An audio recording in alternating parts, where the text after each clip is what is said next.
थोड़े दिन के बाद ममता दीदी जेल में होंगी, तेजस्वी यादव जेल में होगा, स्टालिन साहब जेल के अंदर होंगे, पिनरई विजयन जेल के अंदर होंगे, उद्धव ठाकरे जेल के अंदर होंगे, जितने विपक्ष के नेता ये सारे कि इलेक्शन में जब है केजरीवाल जब नहीं रहेंगे उनको फंसा देंगे हम लोग। केजरीवाल को जब हम जेल के अंदर ले जाएंगे तो उनके जब वो रहेंगे ही नहीं तो आराम से बात है कि बीजेपी चुनाव जीत जाएगी।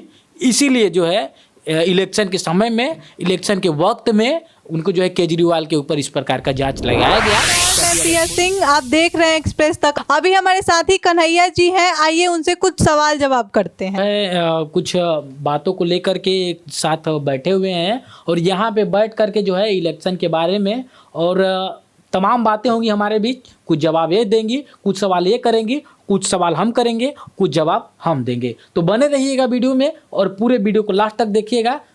अच्छा कन्हैया, पहले तो मेरा सबसे पहला आपसे यही क्वेश्चन है कि ईडी का जो छापा पड़ा था वो इलेक्शन के पहले ही क्यों पड़ा केजरीवाल पे, केजरीवाल के घर?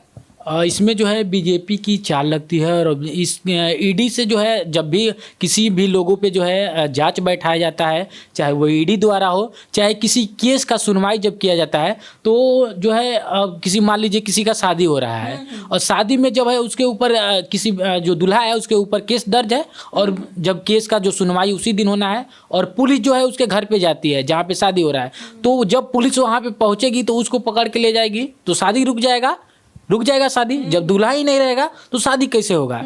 इसी प्रकार से जो है ईडी ने जो है जांच बैठाया। इसमें बीजेपी की पूरी चाल है और बीजेपी की चाल की वजह से जो है ईडी उसके जो है केजरीवाल के ऊपर जो है इस प्रकार का आरोप लगाया है और जो है जांच बैठाया कि इलेक्शन में जब है केजरीवाल जब नहीं रहेंगे उनको फंसा देंगे हम लोग। केजरीवाल को जब हम जेल के अंदर ले जाएंगे तो उनके जब वो रहेंगे ही नहीं तो आराम से बात है कि बीजेपी चुनाव जीत जाएगी। इसीलिए जो है इलेक्शन के समय में, इलेक्शन के वक्त में उनको जो है केजरीवाल के ऊपर इस प्रकार का जांच लगाया गया ताकि अगर छोटी से भी गलती निकले, जैसे होता है कि चूटी का डंक, और जैसे छोटी सी चूटी हाथी के डंक में जब घुस जाती है तो परेशान हो जाती है। इसी प्रकार से नरेंद्र मोदी के द्वारा, माननीय प्रधानमंत्री के द्वारा ये छोटा सा चाल है कि इलेक्शन के समय में जब हम जो है केजरीवाल के ऊपर जांच बैठवा देंगे तो जेल के पीछे होंगे, सलाखों के पीछे होंगे तो हम आराम से चुनाव जीत जाएंगे। सही बात है जी। दूसरा मेरा आपसे यही क्वेश्चन है कि अभी सुप्रीम कोर्ट भी यही बोल रहा है, यही चीज़ें वो भी रख रहा है कि ईडी 1.5 साल से क्या कर रहा था। 1.5 साल से उसको कुछ ऐसा कुछ प्रूफ नहीं मिला, कुछ भी नहीं मिला कि वो 1.5 साल से ऐसा कोई भी प्रूफ नहीं मिला कि वो केजरीवाल पे जाके, केजरीवाल के घर जाके छापा मारे या फिर कुछ भी करे। और अभी इलेक्शन के टाइम ये सब हुआ, चलिए ये सब साइड में रखते हैं। पहला ये कि 1 जून तक उनको जमानत मिला है, इस पे आपका क्या कहना है?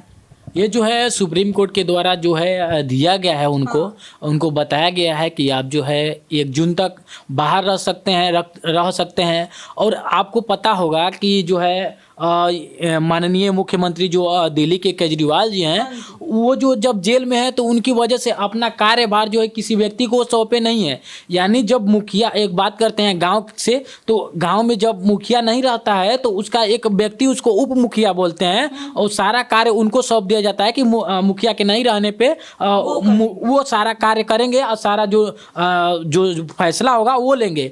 लेकिन ये जो अरविंद केजरीवाल जी हैं, सारी बातें को जो है, सारे जवाबों को जो है, सारे फैसले को अपने हाथ में रखे हुए हैं, किसी को भी नहीं सौंपे हुए हैं। इसके वजह से जो है उनको जमानत दिया गया है और इतने दिन की जो उनको राहत दी गई है तो सिर्फ और सिर्फ ये सारी बातों को फैसला लेने के लिए, कहाँ पे जो कार्य रुका हुआ है उस सारी बातों को जो है, सारे फैसलों को जो देने के लिए, मान लीजिए किसी का काम रुका हो, कोई कंस्ट्रक्शन का काम रुका हो, कोई वोटिंग का काम रुका हो, किसी क्षेत्र में कहीं पे पानी की व्यवस्था समस्या को रुका गया हो, तो जो भी उनके अंदर में जो उनको रहते हुए जो फैसला लेना है, इसके लिए जो है सुप्रीम कोर्ट ने उनको राहत दी है। और इसके बाद जो है जैसे ही वो पूरा कर लेते हैं तो उनको फिर से जाना पड़ेगा, जेलों में, सलाखों में जाना पड़ेगा। और इस प्रकार का मामला हमारे देश में चलता रहेगा। बीजेपी की ये जो बात, जो चमचे लोग हैं, जो सरकार है, जब तक बीजेपी की सरकार रहेगी ये अरविंद केजरीवाल को जो है छोड़ने वाली नहीं है।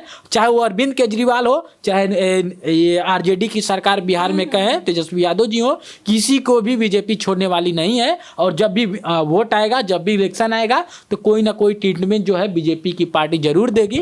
तो यहाँ पे हम मान लें कि यहाँ पे डिक्टेटरशिप हो रहा है। जी बिल्कुल हो रहा है। और बीजेपी की सरकार जब तक रहेगी, हम कह देते हैं, ये हम भविष्यवाणी कर रहे हैं, चाहे वो ये पंजाब हो, चाहे वो हरियाणा हो, चाहे बिहार हो, चाहे उत्तर प्रदेश हो, कहीं पे भी अगर इलेक्शन आता है तो उत्तर प्रदेश में आप भी देखती होंगी कि जब भी इलेक्शन आता है तो कहीं ना कहीं राहुल गांधी को फंसाने का प्रयास किया जाता है, तो कहीं अखिलेश यादव को फंसाने का प्रयास किया जाता है, उनके ट्रीटमेंट को बदल दिया जाता है, तोड़ ममोड़ दिया जाता है। अगर हम बोलते हैं, बस उनको बोल दिए कि तेजस्वी यादव ने उस व्यक्ति को ऐसे बोला, तो बीजेपी का सीधा निशाना होता है कि तेजस्वी यादव ने उस व्यक्ति को जो है गाली दिया है और लोगों को कहा है सताने के लिए, लोगों को बीच सड़क पे कटवाने के लिए मिर्च मसाला भर करके वो जो लोग हैं बीजेपी के इस प्रकार की बातें कह देते हैं। तो यही सारी बातें हैं और चलते रहेगी ये सारी बातें। और जो बड़े बड़े चैनल्स हैं वो भी मान ले कि वो लोग बिक चुके हैं बीजेपी के थ्रू।